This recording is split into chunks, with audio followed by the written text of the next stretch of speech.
Alkisah, ada seorang petani yang tinggal sendirian di Pulau Sumba. Ia rajin merawat kebunnya hingga sehat dan subur. Betapa kagetnya petani saat suatu pagi menemukan kebun kesayangan. Alkisah, ada seorang petani yang tinggal sendirian di Pulau Sumba.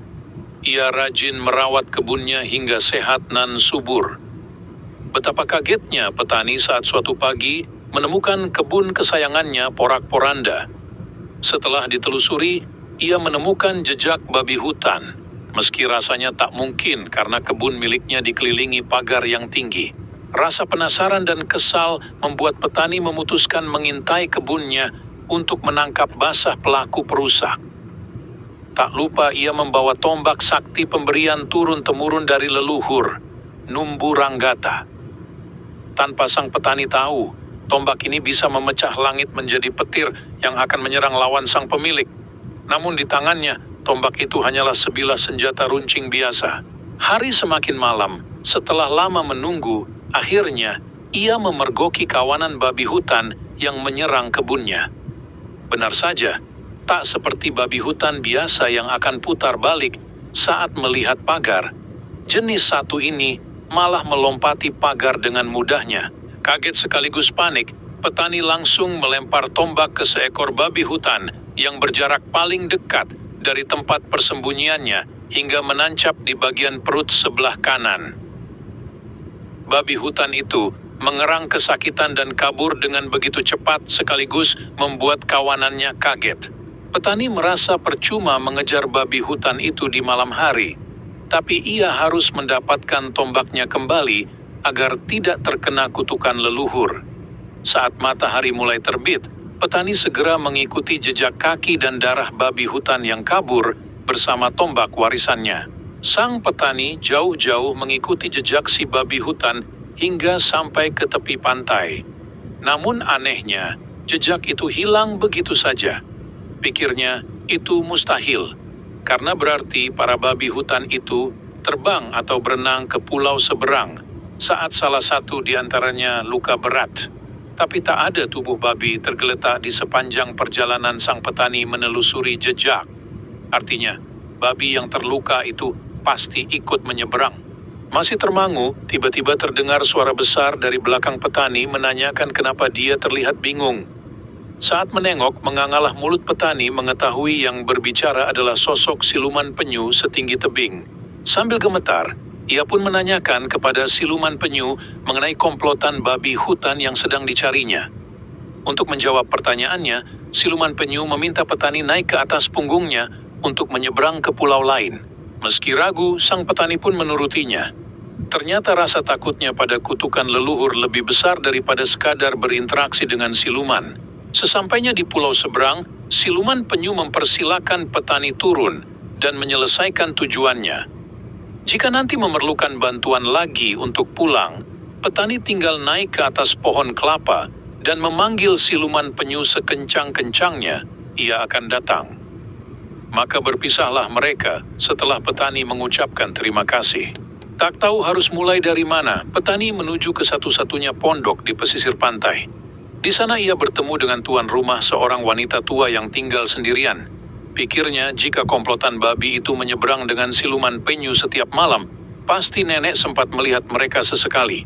Benar saja, nenek mengatakan, jika babi hutan yang dikisahkan oleh sang petani memang berasal dari pulau tempat tinggalnya.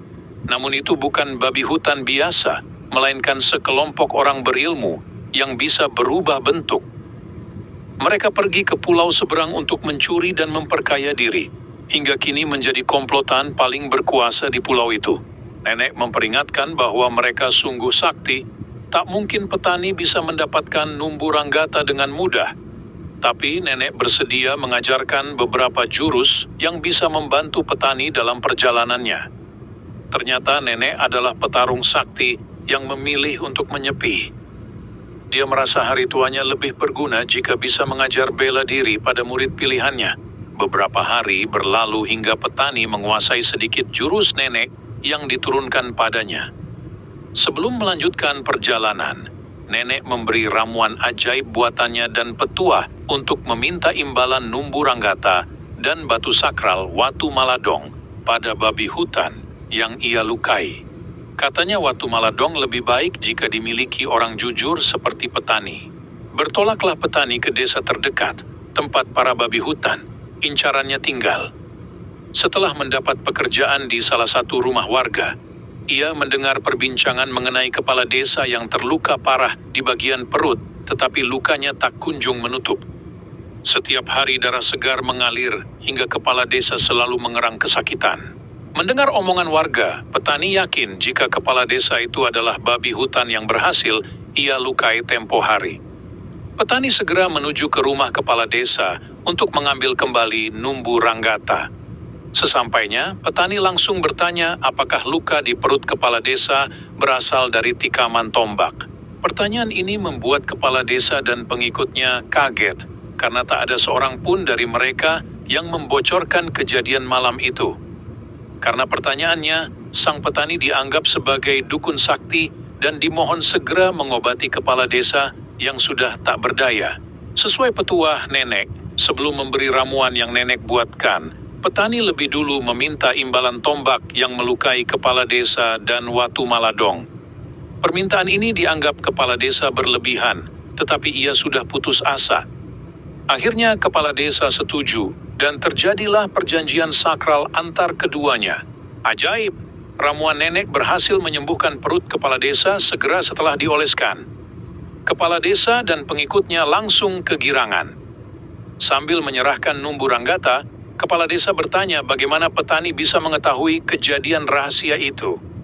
Petani yang sudah memegang tombak leluhur warisannya kemudian mengaku bahwa ia yang menghujam kepala desa dengan tombak itu beberapa hari yang lalu.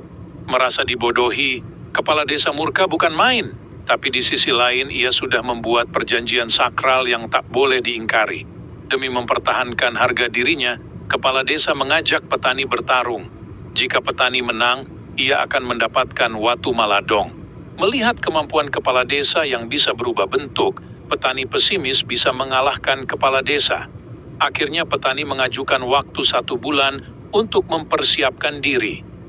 Jika petani terlambat atau tidak datang sama sekali, anggaplah ia gugur dan Watu Maladong tetap menjadi milik kepala desa.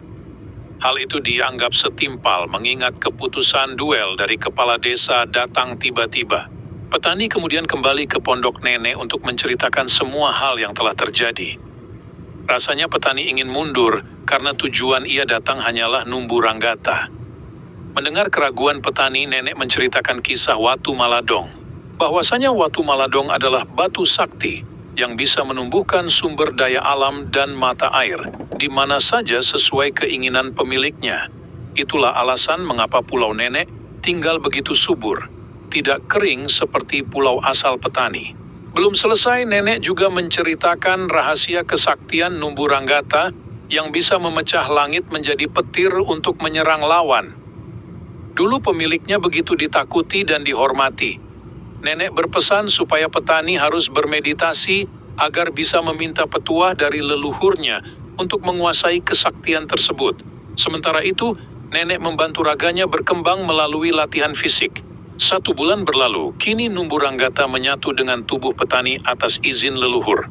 Terakhir, nenek membocorkan teknik bela diri pemungkas kepala desa yakni guncang bumi. Jurus guncang bumi akan membuat tanah berguncang, sehingga lawan kebingungan menyeimbangkan diri, dan diakhiri oleh serangan jarak jauh kepala desa. Jika terjadi, petani harus segera berbaring, niscaya guncangan tak akan mengecohnya. Kembali ke kediaman kepala desa, ternyata petani sudah ditunggu-tunggu. Mereka pun segera bertarung. Kepala desa kaget akan kemampuan bela diri petani yang mengesankan. Keduanya bertarung sengit, terlempar, melayang, terhempas bertubi-tubi tetapi belum ada yang menyerah juga. Akhirnya kepala desa mengeluarkan jurus guncang bumi. Tidak panik, petani langsung berbaring hingga guncangan melemah. Saat berdiri, ia diserang lagi oleh jurus jarak jauh kepala desa yang cukup melukainya. Namun, jika terlalu lama bertanding, petani bisa kalah karena kehabisan energi. Akhirnya, ia pun menggunakan kekuatan numbu ranggata yang berada dalam tubuhnya untuk memanggil petir. Seketika langit berubah gelap, petir dan guntur bersahutan. Segera petani menyambarkan petir pada tubuh kepala desa yang masih terkejut melihat langit sampai terbaring di tanah. Ajaibnya, ia masih hidup, tetapi tak mampu lagi bertanding karena tenaganya lenyap seketika. Kepala desa berpikir jika ia masih hidup, itu hanya belas kasih dari petani mengingat petir yang menyambarnya tadi bisa saja menghabisinya. Kepala desa mengakui kehebatan petani. Ia pun menyerahkan Watu Maladong karena menganggap petani bisa menjaganya.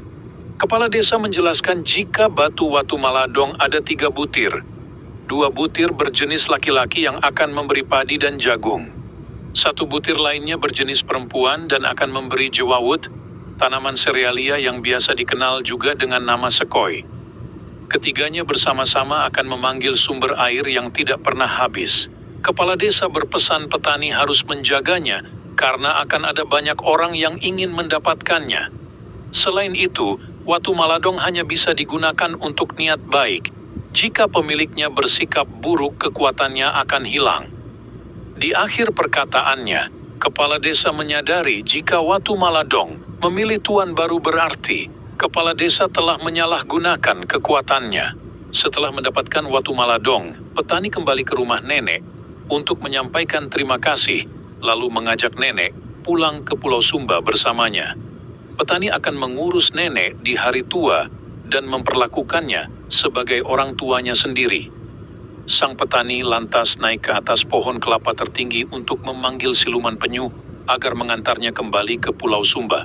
Ketika siluman penyu datang, nenek menyuruh petani melepaskan Watu Maladong ke laut agar mereka berjalan sendiri mengikuti tuannya dan tidak menambah beban siluman penyu. Naiklah mereka ke punggung penyu, kemudian menyeberang bersama. Sampai di Pulau Sumba, ternyata Watu Maladong sudah menunggu tuannya di tepi pantai. Segera petani memberikan tugas Watu Maladong untuk mencari sumber air. Ketiga batu pun berkeliling sambil membentuk 4 mata air, yakni mata air Nyura Lele di Tambolaka, mata air Wetebula di desa Wetebula, mata air Wemu di perbatasan Wewewa Barat dan Wewewa Timur, serta mata air Wekelo Sawah di dalam gua alam daerah Wewewa Timur. Selanjutnya, petani menugaskan Watu Maladong menumbuhkan sumber daya alam. Berpencarlah ketiganya menumbuhkan ladang padi, jagung, dan jewawut di beberapa kawasan Pulau Sumba. Setelah selesai, mereka kembali pada tuannya. Dirasa telah cukup memberi keajaiban pada alam setempat dan sekitarnya, nenek menyarankan agar batu-batu itu berpencar sehingga tidak bisa dicuri orang. Akhirnya petani menyuruh ketiganya mencari tempat aman dan bersembunyi selamanya. Konon, 1 batu laki-laki penumbuh jagung memilih bersembunyi di Bondokodi, sedangkan 2 lainnya di dasar Laut Samudera Hindia. Jangan lewatkan momen seru. Pastikan untuk memberikan like dan subscribe untuk mendapatkan konten terbaru dari kami. Jadilah bagian dari perjalanan kami. Berlangganan dan dukung channel kami dengan menyukai dan berbagi video-video menarik kami. Mari kita menjelajahi dunia bersama dan menemukan keindahan dalam setiap cerita yang kami bagikan. Terima kasih atas dukungan dan partisipasimu.